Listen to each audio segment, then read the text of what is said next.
Welcome everyone. Fiona and I are here with William Thomson, and William runs the Scotonomics show. William, really nice to have you, and congratulations on finishing your second master's degree. I think you finished it in December, is that right?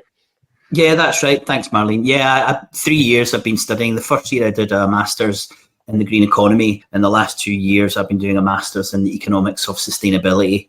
So I just really felt that we were missing an understanding of how the climate and how the economy kind of connects. And you often see that economic situations just don't chime with what we need to do in terms of the ecological problems. And an understanding of that really, really helps us move forward. I think and much wider than, talking about Scottish independence alone, but I think it really helps us look into the future for talking about Scottish independence in a few years, while we're going to be hugely affected by the ecological crisis. So we kind of really need to know what's going on. You just have to look at the TV and see what's happening in Los Angeles just now to see that, don't we? Yeah. Absolutely. Nearly 2 years ago, Fiona and I did a podcast with Tim Rideout and Ian Stewart of the Scottish Currency Group, and we came up with a set of questions for them. It was on the occasion when the ScotGov had just published one of their papers in support of independence, and it was the one on the economy. So as I say, nearly 2 years ago. So, William, you got in touch with us a few months back and said, hey, those were really good questions, but I'd answer them a bit differently. How's about I come on and do it? So that's what we're here to do today. I thought the questions were brilliant. I thought the Scottish Currency Group did a really good job of answering them. But, 2 years is quite a long time. Yeah. And I did want to commend you for having questions that are still relevant 2 years later. So well done on that. That's great. Thank you. So the first one, which was, can we afford to be independent? And I know, we could probably have a college terms course on that, answering that question. I've still got friends who won't vote for independence because they think we can't. I think the first thing to consider is that when you're talking about afford, you really need to be talking about resources rather than money. And what often people think about is when they're thinking about, can you afford something?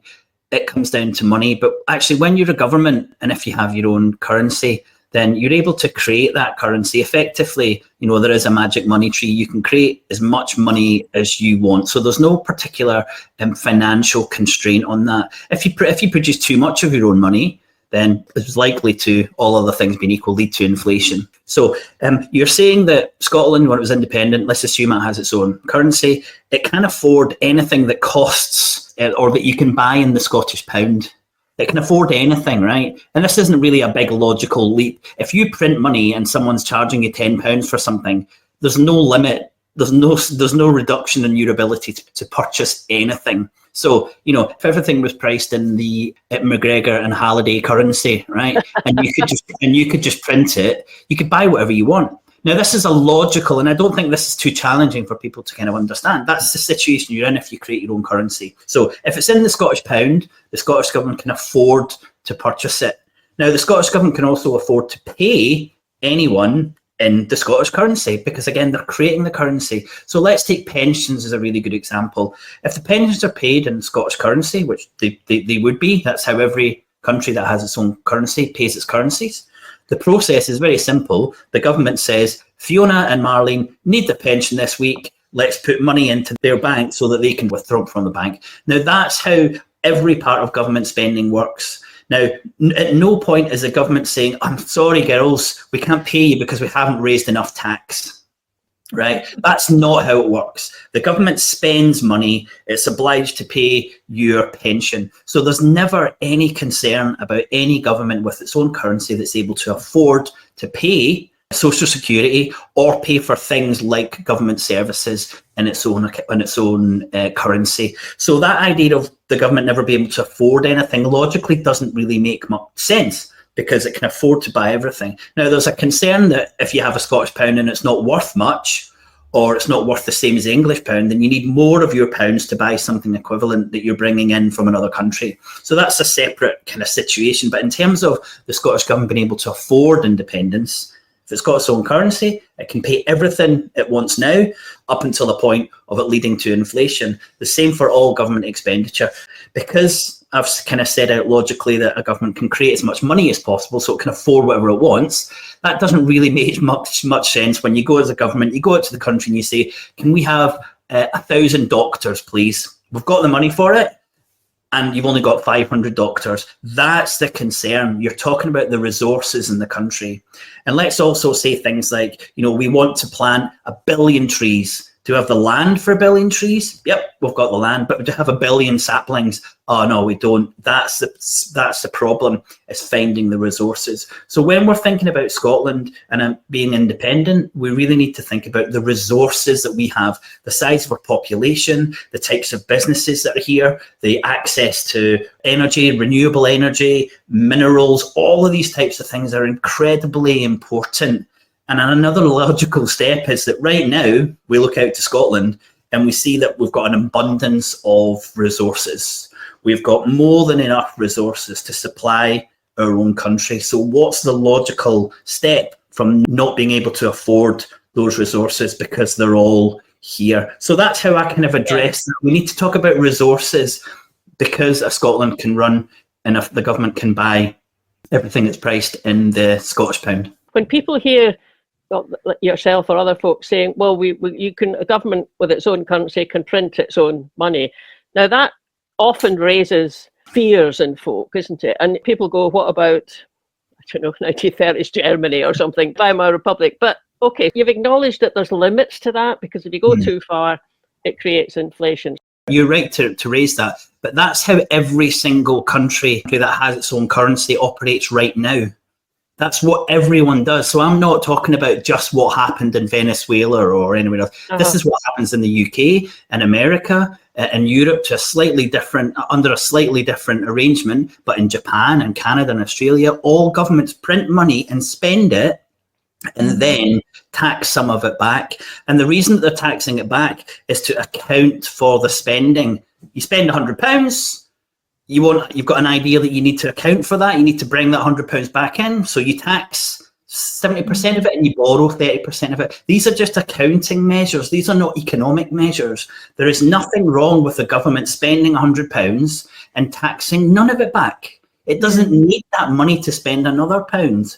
So there's a relationship that people have that thinks a purely economic one, and it's actually an accounting one. And this means that someone has decided that that's the best way to account for spending. It doesn't fund the spending, it's just a way to account for it. You can account for it a completely different way, which is to say that £100 that we spent, we're going to put that in another little spreadsheet somewhere within the government, just call it money outstanding. And you've accounted for it. It doesn't have to be accounted by tax or borrowing. These are choices, these are situations, these are economic ideas. They're not any kind of economic fact. We've got an opportunity to do something very different. But then you look at the newspaper, you look at the TV, you've got people like Rachel Reeves, they're talking about, oh, we're having to pay this amount of money to service the debt, and we can't afford this, and we've had to make these difficult choices so that we can get hold of the economy. And it's a completely different language describing a completely different system. And I can see why people are going, well, there's a whole load of people they maybe haven't heard of are saying something they like the sound of. But then you've got the Chancellor of the Exchequer saying something different. Yeah, and I think that's the frustration that a lot of people have with economics and economists. And what we all have to realise is that there's economic opinion and economic ideas, and there isn't economic fact. And that's quite difficult. And I remember watching the referendum debate and on Question Time, and someone says, we just want the facts. Are we going to be poorer or richer off in the future? Right? And everyone in that audience wanted someone to say poorer or richer, right? But it's impossible for an economist to say that. If an economist says poorer or richer, they're lying. Any economist has got to say, well, it depends. And what I think is likely is because of X, Y, and Z. So there's a lot of kind of more general issues with economists. And I think that's why it's really important to try as best you can to kind of explain the process. And one of the best ways to do that, I think, is to look at who benefits from any system. So you look at the government, the system that we've got now, the economic system, who benefits from that? Is it the people who are already in positions of power? Yes. Is it the people who are the wealthiest in our society? Yes. Would they want to change the system that we've got? No. Who fits into that? very well established professors at university who are on hundreds of £1,000s a year, government ministers, MPs, huge amount of the establishment benefit from the way the economic system is structured at the moment. Now, what we are saying from an MMT or an ecological perspective, or a more broadly kind of heterodox perspective, is to look at the economy and say, actually, I think, and here's the evidence, that it works or can work very differently. And when it does, the benefits of that economy are spread much more evenly, and we have a much more fairer and better society. But what we're saying is we need a world that's much more fair and much more just. And if you look at an economic system, we'll explain why that's not happening right now, who benefits from it, and what the alternatives are. And finally, I think that we can explain real life situations far much better than the kind of orthodox mainstream can, because they rely on these abstract assumptions and also a lot of mathematical models. You might ask a question and they'll say, well, actually, I can show you mathematically why that's the case. And we'll say, well, we'll show you by looking at the fact that there's no shops on your high street, or wages are really low, or unemployment's actually a lot higher than people think it is.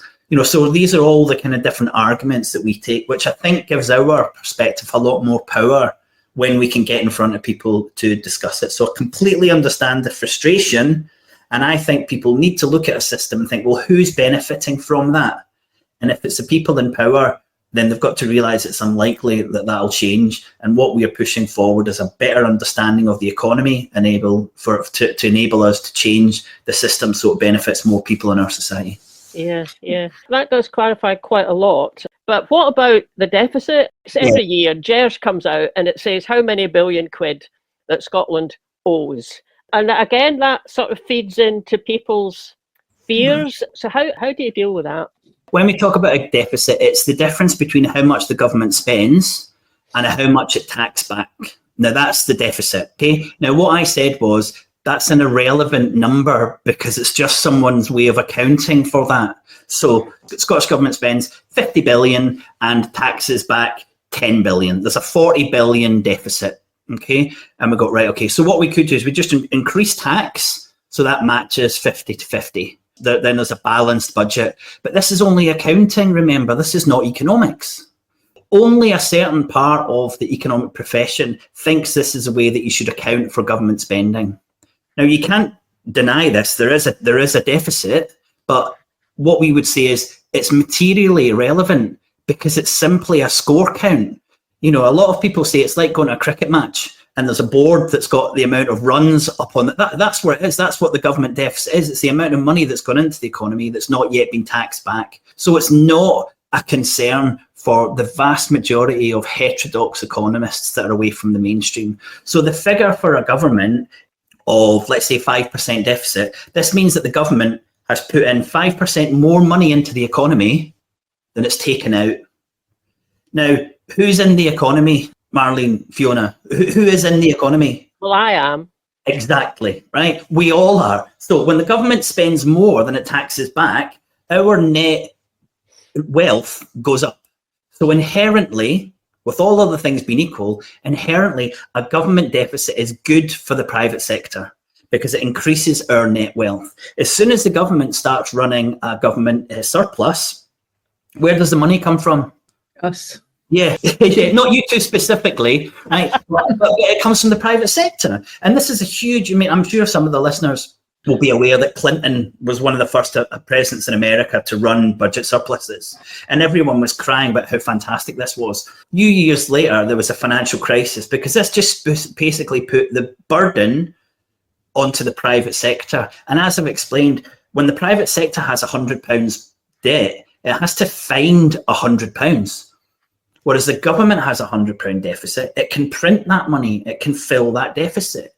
So a deficit is inherently a good thing with all other things being equal because it increases our net wealth. The complete opposite from the way it's presented in the papers and the media. It's presented as if there's a finite pot of money that will run out. Therefore, if we carry on spending more than we earn, say, as a country, even though it is taxed, you're not going to be able to pay for your services. And this sort of household budget explanation that has been around since Thatcher I don't know how we shake people out of that, because it's so ingrained. You were fairly specific there. You were talking about private sectors, but are you including the public sector, like hospitals, schools? Yeah. I don't particularly like the definition that's used, which is the private sector, or you can call it the non-government sector. It just basically means everyone apart from the government. And there's a third sector, which I think we'll touch on, which is the foreign sector.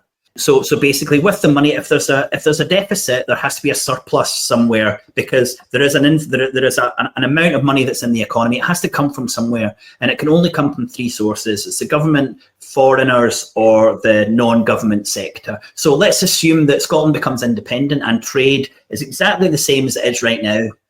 There'll be a government deficit of X amount and a private or a non-government sector surplus of X amount. This is inherently a good thing, because what that means is the government is spending much needed money on the economy. So after 50, 60 years of the most appalling lack of infrastructure investment in our country, and we see it on the high streets, and we see it on the roads, and see it when we look at the bridges, a huge amount of money is needed to recapitalise Scotland, and to build and improve buildings, improve high streets, improve roads, improve infrastructure.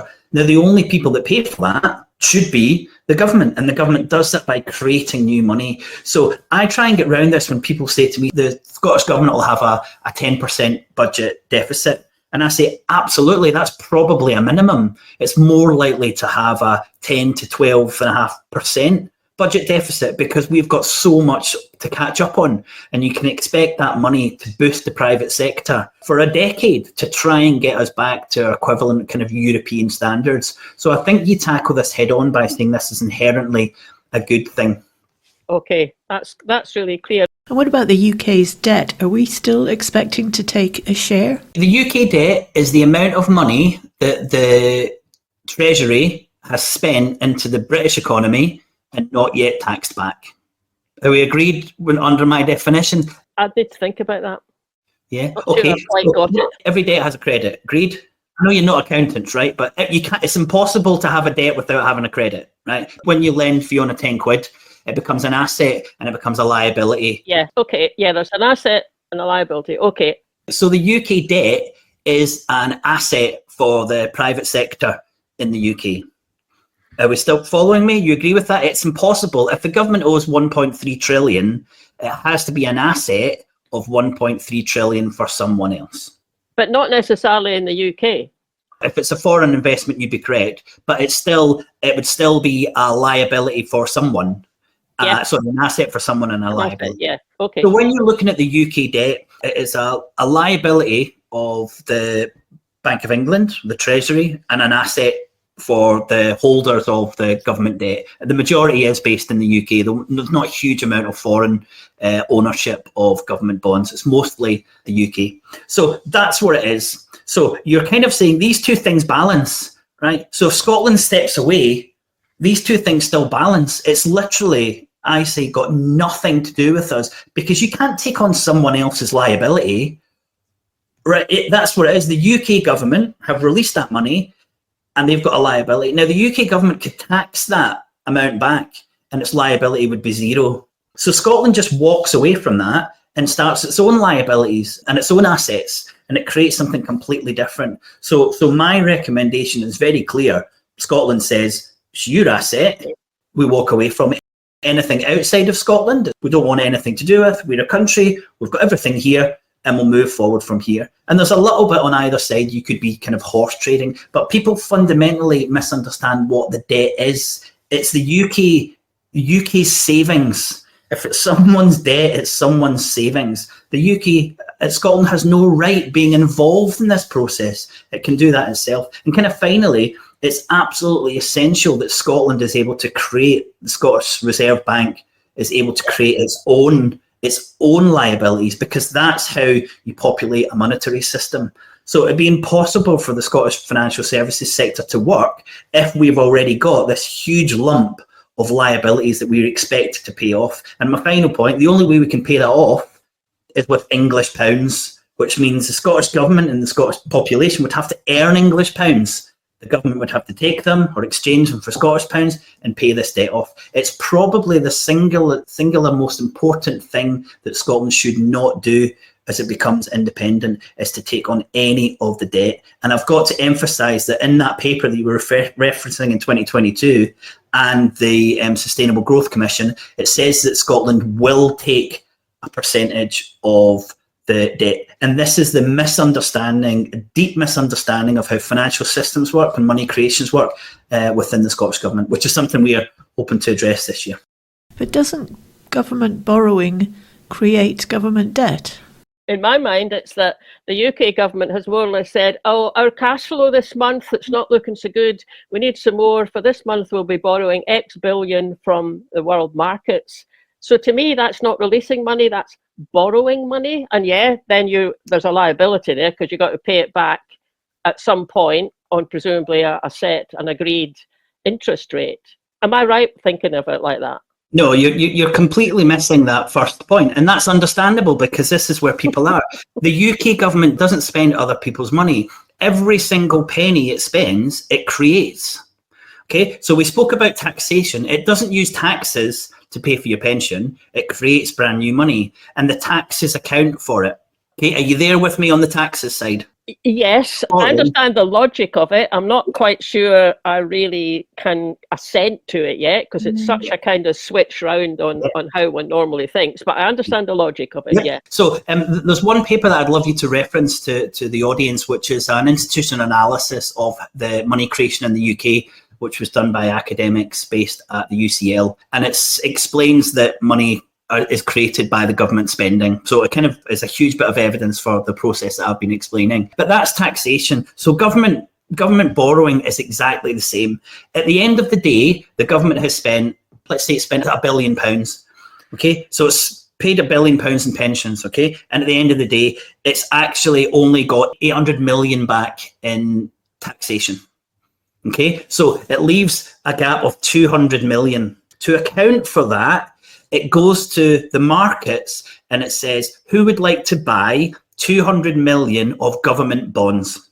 And then the market says, yep, we'll take that. And the market always takes it because you pay more on a bond than you do for the money that's in the reserve balance account at the central bank. And the government pays interest on money which is the reserve bank. So you pay more than they're getting. So it always sells. And all they're doing with that 200 million that they're borrowing is accounting for the spending. They're not borrowing it, they're swapping money that's in the reserve balance account, which is a form of money, for a government bond, which is another form of money. So they're swapping one asset for another. Borrowing is completely the wrong term, and it's only used as a way to ensure that people think that the government is like a household and it has to borrow from other important people. So when it says they have to service the debt, that was a phrase I saw yesterday. That does give you that clear impression that you've borrowed from somebody else and you're having to pay interest to somebody else. So servicing the debt then, is that paying the interest on the bonds that we've issued? So is that paying ourselves back? Then? No. So you've swapped 200 million, okay, Fiona. So that 200 million you've got in your bank, right? You've swapped that. You've swapped that which is in your cash account, and you've swapped it for a government bond, right? And the government says you'll get 5.5% interest on that government bond when it matures, right? So in a year's time, you get your 100 million back and your 5% on top of it. Now that's the amount of money that we have to pay for borrowing costs. Okay, but I'll take you back to an earlier point. Where does that 5% come from? How does the government come up with that 5%? Prints it. Absolutely, it's government spending. Right, it just types into the bank account of the person who is giving them the bond back. It destroys the bond, which is a digital entry in a spreadsheet. It deletes 100 million and adds 105 million into their bank account. That's how government finances work. Okay, so that money will always be there. It's absolutely impossible for a government not to be able to pay the interest on its debt if it issues its own currency and that debt is in its own currency. Very different from euros or dollars because government would have to exchange pounds, would have to find them. But when it's a British bond, the interest is always paid in pounds, and the government create that interest. So it's a made up problem. However, there's two important points I'd like to cover. One is that amount of interest is absolutely ginormous. And that is money that goes to the already wealthy. So round about 200, I think it's round about 200 billion over the last 18 months has been paid on interest on government debt. 200 billion has gone to the wealthiest, predominantly the wealthier and the wealthiest in society. And there's no cap on that. The government will always pay, as I said, always can. But that's a huge amount of money that goes towards the wealthiest in society. It's ring-fenced, it will always be paid. But look at the other government expenditure on health, on social security, on education. These are the things that are cut back, but never the income for the wealthiest. And going right back to that question about, well, who benefits from the system? It's clear when you have this understanding that someone's borrowing money, people say, well, if they're borrowing it, they need to earn interest. But that's not what's happening. The whole system is designed to reward and enrich the already wealthy and the establishment in every major country. And when you understand that, and I think this MMT lens really helps, you understand that the economy is biased and is structured to the 99%, and government taxes and bonds and borrowing and debt are all there to confuse us. So if I'm understanding again what you said is that then if it was Mr. Thomson who was the Chancellor of the Exchequer, you wouldn't be engaging in any of that. You would need a way of accounting for money, say that 200 billion that you needed that month, but you just put that in a different part of the accounts. You wouldn't be issuing any Scottish Government bonds. Is that right? For simplicity, that's certainly an option. And you do not have to release bonds because you're only accounting for them in a way. So under that situation, you'd say, yes, we're 200 million short today. We just put that in another spreadsheet that's the rainy day fund or whatever. You just account for that. And then the next day you start at zero, because that's what happens with the UK government at the moment. All the government's money's spent. At the end of the day, there's a positive. Sometimes there's a positive and we take it back more tax than we spend, but normally it's a negative. At the end of the day, there's a negative. So they borrow that money. So the next day they can start at zero. But all that's happening is that gap is just been accounted for. So I would be suggesting that's not how we should structure government finances. We should be accounting for that expenditure in another way. That's really good. Not quite sure I've got my head around it, but that just actually seems such a more refreshing way of going about things. So I think it's more logical. I genuinely do than the convoluted way that we've been persuaded. So I think there's a real ability and an ease to move people to that understanding because of the logical process. All they need to do is think that government is not the same as them or a household. Everything I've said is not true for individuals or for companies. It's only true for the government, but it just happens that the government's the only body that can create its own currency. Yeah. And so when you kind of also bring in the point that the way that it's being done at the moment, what that does is help the wealthy. I mean, it's presumably the folk who've got their money invested in these, hedge funds or whoever who buy up the bonds. That's just another adds to the kind of weight of your argument, I think, because that's quite a telling one, especially just now when we've got governments who seem to be remarkably reluctant to tax wealth. I do want to add on one thing. I think it's really important, especially it comes back to Fiona's point about borrowing costs. The government has to pay 5% on the gilts that it's sold at the moment. Okay, who is it that you think decides the amount of money that the government has to pay on their interest? I don't know. It might be a bidding setup where you go, I'll give you 100 billion, but you've got to give me 6%. And Fiona might go, oh, I could do it for 5.5%. Is it like that? That's quite a good stab at it. But basically, it's the Bank of England that sets the interest rate. So it's a body of the government that sets the interest rate. It's a policy choice of the government sector, the borrowing costs. And this is really important because Rachel Reeves is running around right now and everyone's saying you can't afford to pay the borrowing costs. And Rachel Reeves is saying, oh, let's cut 10 billion off disability benefits to do that. It's so ridiculous, but it's the government that sets that rate. So right now, the government could drop interest rates to 2%. It could instruct the Bank of England forcefully to do that. Couple of weeks, it could drop to 2%. And the interest rate that we would pay on all of our new government debt that was issued would be 2%. The government has that ability to do that right now, but it doesn't because of this whole institutional structure. So for someone like me who understands the economy really differently, this is the most infuriating thing that could possibly happen. Turn interest rates down and you'll have lower borrowing costs. Do they understand that, though? Are they using this as a means of controlling the population and playing to the slightly right of centre middle class that they want to vote for them? Is it a cynical power ploy, or do they genuinely not understand the economy in the way that you've explained it? Yeah, they absolutely do not understand the economy in the way that I've explained. I think that the vast majority of economic commentary that you hear is the way that Rachel Reeves believes, and the way the BBC comments and everyone else covers. It's this orthodox mainstream view of the economy, but there's almost as many economists and certainly a lot more economic schools of thought who see the world a lot like we see it. Not everyone agrees with MMT understanding of the economy, so sees it a little bit differently, but most heterodox economists see that the government isn't constrained in the way that it pretends to be. And Rachel Reeves has basically said to the market, I think you've got loads of power. So what's the market going to do? It's going to take power. Yeah. And that's what's happening. Now, if a new chancellor came in and said, you've got very little power, then it has very little power. And this is what's happening in Japan. If you look at Japan right now, what they pay on government debt is nearly zero because they operate their economy very differently than we do. In an independent Scotland, are they going to create an economy that works on the lines that you're describing, which to me seems to be the way that you get a more equal and a more prosperous society? Or are they going to be bound? Does Kate Forbes believe the same as Rachel Reeves? Yes, she does. How do we get out of that then? Well, we've got a big job to educate right across Scotland, and that's what we're going to try and do this year with Scotonomics. I'm meeting some MSPs on Thursday. I'm meeting the Scottish Government Chief Economist on Thursday, and we're going to have conversations about some of the stuff what we've been talking about, sectorial balances and government budgets and deficits and what impact that has. And there's other people having these conversations, and there's a lot of work going on.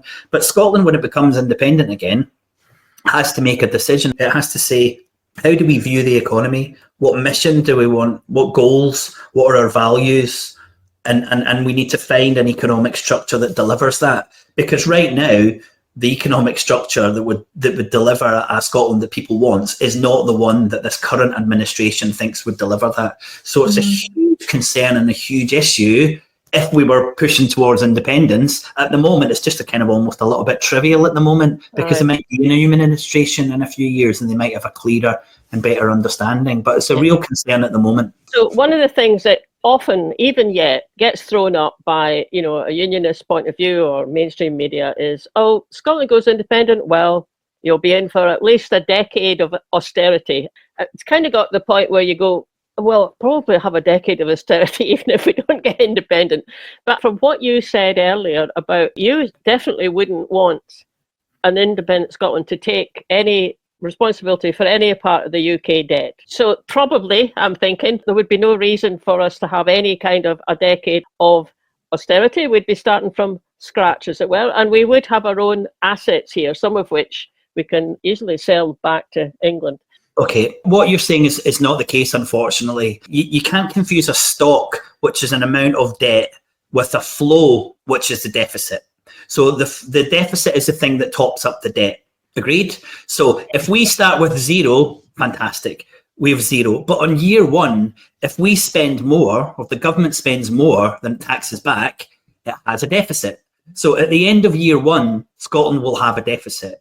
If everything was the same, and that's a fair assumption in the first 3 years of independence, that we spend round about what's being spent in Scotland by both governments at the moment, that's a fair assumption. And we also tax back the same amount, fair assumption. And we sell and import and export the same, that's a fair assumption. You can't really argue with that in the first 3 years. Seismic change is not going to happen. Year one, Scotland would have a 10% deficit. Year two, a 10% deficit. Year three, 10% deficit. So after 3 years, we would have a debt that was equivalent to 30%. We would have a stock that's gradually building up, and at some point, it would be about 100%. So what we're saying is that if the Scottish Government comes in and doesn't spend the same amount, and it doesn't run a 10% government deficit, we will have austerity. It's impossible to define that any other way. If the government spends less than 10% deficit, then we will have austerity. So just to clarify that, right now, 10% more is being spent in Scotland as tax back. If the Scottish Government doesn't do that, we will have austerity because the money can't come from anywhere else. So my significant concern, and this is a conversation I'm going to have on Thursday, is that the current plan for the Scottish Government is to run a 3% deficit. And this is to align with the European Union sustainability, sort of the Stability and Growth Pact. The position for the Scottish Government right now, and they will say this, is that we will have a 3% government deficit. Right now, we're running a 10% government deficit. So if we drop to a 3%, that 7% of government spending must come from the private sector, which is austerity. So it's a really difficult position for the government to approach and argue at the moment. And that's my concern. If that's what they want to do, they've got to say to the Scottish population, this is what you're voting for when it comes from independence. Is that whether you have a Scottish currency or not? If we've got our own currency, the bit about you just print what you need. No, because that's where the deficit comes from. It doesn't matter. The deficit is the gap between what we tax and what we spend. No, what the government spends and what it taxes back. Yeah. So if it's someone else's, if the government's borrowing that to spend it into the economy, in terms of this conversation, that's the same as if the government's printing it and spending it into the economy. There's no better situation if we print our own money because we still have a 10% deficit. Is the problem then the arbitrary choice as to what amount of deficit is reasonable? Because if we say 10% deficit is not a bad thing, it means we're paying for decent services. 3% only comes about because that's what the EU's decided the level should be. And Absolutely. For us to get to that stage would cause us difficulties in terms of setting up a new country, which is going to cost a lot of money. So is it the fact that these things are made up anyway? And if we just said we need 10%, in fact, we might need 20% for the first 3 years, get our institutions set up, and it's going to take us 3 years to get into the EU anyway, by which time maybe then we're in a position to do something about it. Is that feasible? Because I think the way that you're describing what you've just said about the first 10 years of austerity, if we meet the rules that the Scottish Government is likely to set on us, that is a very hard argument to sell in pursuit of independence. Yeah, no one's going to buy that argument. This is what has to be made clear. And it's, I hope I'm making the case that Scotland runs a 10% deficit in year one, and that's a good thing. If we see our wealth increasing by 10% and that money is well spent, it's not wasted, it's not given to the already wealthy who go off and buy Ferraris, but it's spent on infrastructure and on kids' education and on better health. If that money's all spent, then we have a better society. It doesn't matter that we've got a 10% deficit. The concern is, and this is where it gets even more ridiculous, the concern is that we'll drop to 3% deficit rule and we'll lose that 7% of government spending. It will just disappear from our pockets. But the government is deciding to do that before we're even in Europe. So it's saying to Europe, look, here's your apple. We'll be the best kids in the class. We'll have this limit even before they join. No one's asking us to. No one's expecting us to do that. And I genuinely think that no one in the Scottish Government has had this conversation with anyone at a senior level in Europe. Because any economist would be looking at the Scottish economy and saying, well, you can't go to 3% because that would be worse than the crisis that happened in Greece. You can't do that. You wouldn't get accepted into the European Union if you'd stopped spending this amount of money on in your non-government sector for a period of time, because your economy would be an absolute mess. So these are deep structural problems that not only is the Scottish Government never been asked, it's never been addressed independently. And these are the issues that we've got to ensure are covered before we take a serious campaign to voters. And this gets to kind of the heart of what we're going to be working on this year. It doesn't matter if we have independence or not, it's the type of independence that we have. So if we become independent and we're still happy for foreign-owned access and ownership of our oil and gas and our renewables, then people in Scotland aren't going to be any wealthier. How would they be? the profit is still going to go offshore. So we have to completely change our approach to those who are extracting wealth from Scotland. This is non-neoliberal approach. This is what we have to expect a government to do if we want to see wealth. So we spoke about government debt and all of this stuff. We have to talk about where assets are owned and who owns those assets. And if we don't completely restructure the way the ownership of land and our resources in Scotland takes place, then we're going to be no better off. Independence is not enough. We have to take what's called an institutional approach to our economy and say, how do we view markets? What does our regulator do? How do we own land ownership? How can we prioritise communities' investment and engagement in assets? Who does the government spend money with? Who does it spend it on? These are all things that have to be restructured. And when we looked at the most weighty perspective for Scottish independence, which was the Sustainable Growth Commission, it basically said Scotland will just start with all of these institutions and we'll gradually kind of, when we get round to it, we'll change. And that just means that Scotland would be a UK light or a tiny partner to the state that we've got right now. And I don't think anyone who will vote for independence wants that. But that's the challenge. We need a complete restructuring of everything in our economy. And that's why I think the view of people who are like me and have this heterodox approach to the economy can be really helpful, because we're radical. We know we understand what you're going to have to change to have a society that's backed by an economy that's powerful and works for the people.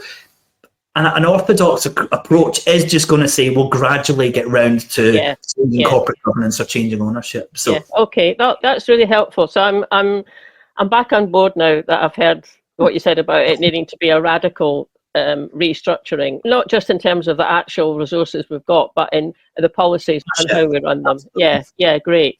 Are you pro us getting back into the EU, or would EFTA work okay for us? I think the first thing to say is that it's pretty clear now, and when the Scottish Currency Group spoke to you a couple of years ago, it was a different situation. And I think we're in a situation now that Europe is less of a kind of a la carte. If you're a new country, you're not able to say, actually, we'll take this bit, but we're not too keen on that. All the messaging that's coming out of Brussels right now is saying, if you want to be a new member, you join up to the currency union. It's as simple as that. Scotland, if it was to enter the European Union, would have to sign up to the euro. I can't say that categorically, but that's my firm belief. So I think that changes where we were 2 years ago. But the process is still the same. We have to have our own currency before we get to euro. Yeah. And that's exactly the same. That's the same situation we're in. So anyone who supports the euro, I often say, you might be right. Let's address this in 10 years' time when we've actually got that decision. But right now, Scotland can't have the pound. You can't have a non-European based currency to be a member. That's a rule. And you've got to have your own currency to prove that you can manage your own economy. And then if you can apply for Europe and the euro, which I think will be connected in 10, 15, 20 years' time when we do it. So I think it's almost a bit of a moot conversation. And I want people to just focus on English pound or Scottish pound. That is it. Everything else is just for the future. Yeah, okay. And the answer to those choices is Scottish pound, isn't it? Yes, absolutely. Yes. And although, there's certainly support in independence movement for maybe going ahead and going for EFTA itself, although Iceland is about to ask their population, do you want to stay in EFTA or go for the EU? It's thinking, well, maybe, EFTA ends up being Norway, Liechtenstein, Switzerland's a bit of an outlier anyway of both. Look what's happening in America right now in terms of our new Trump administration and how he wants to redraw the map. It's almost just an academic conversation to be talking about what body will Scotland enter in, let's say 5 years' time, or 10 or 15. Who knows? I think these conversations are that's all they are. They're academic. I think until we get to that point, Europe is designed to support the largest economies. But those rules could change. And I think 10 years' time, trying to address the climate crisis, most European governments will be spending hundreds of billions of pounds more mitigating and adapting to the climate crisis. It might be when we join that the average rate of deficit is 10%. Yeah. Or it could go the complete opposite way, and no one wants to join the EU because it's an absolute economic basket case. So, yeah, and I mean, I suppose though, when you think about EFTA, you'd immediately have a set of trade deals in place. You wouldn't be having to go on to World Trade Organization rules. They've got their own trade association, and probably, we'd be applying to join the EAA as well. So that sounds to me like whatever happened in the longer term, that would be a sensible thing to go for. I would agree. I don't think any country the size of Scotland can. Have you just agreed with me? Yeah, absolutely. I don't think any country the size of Scotland can try and go alone. I think it has to find some trading partners. Trading with other organisations, other countries, is exceptionally important. But we can't define our independence by who our trade partners are. And look what's happened with Britain when they've tried to do that with Brexit. Yeah. It's just been an absolute disaster. And all that happens is they've lost a few billion in trade. It's much more than that. It's the cultural connections and significance and what you want to have these relations to do, which I think is much more powerful than just who do you sign up with, Yeah. And there's also the issue that none of the candidate countries for the EU have thought, let's join EFTA. It's the EU is what they're all trying. A lot of them are about the same size or smaller than Scotland. So that's that's true. One of the final things I'd like to say is that what we've got to do, again, looking forward, is it's okay to look at Ireland and say that's good, and look at Norway and look at other countries, but everyone's institutional history and design is completely different. And what we have to do is start making the decisions when we look at our country now and what do we want it to become. And we have to kind of see the differences. And one of the things that I often kind of get a little bit frustrated with is people looking at, the success of Norway and saying, damn, if only we'd voted yes in 2014, we would be as wealthy as people in Norway. And I say that I would defend that and say that is categorically not true, because in 2014, we would have inherited an economic framework that's identical to what the UK has. And we would still have that. You need to structure your economic independence in a way to provide a well-being economy that's fairer and more just for everyone.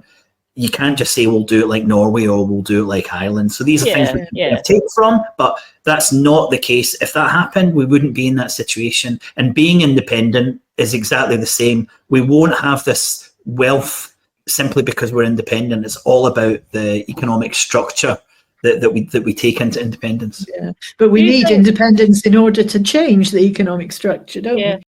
If we had gone for yes in 2014, do you think this last 10 years we would have started to see some of the benefits coming through?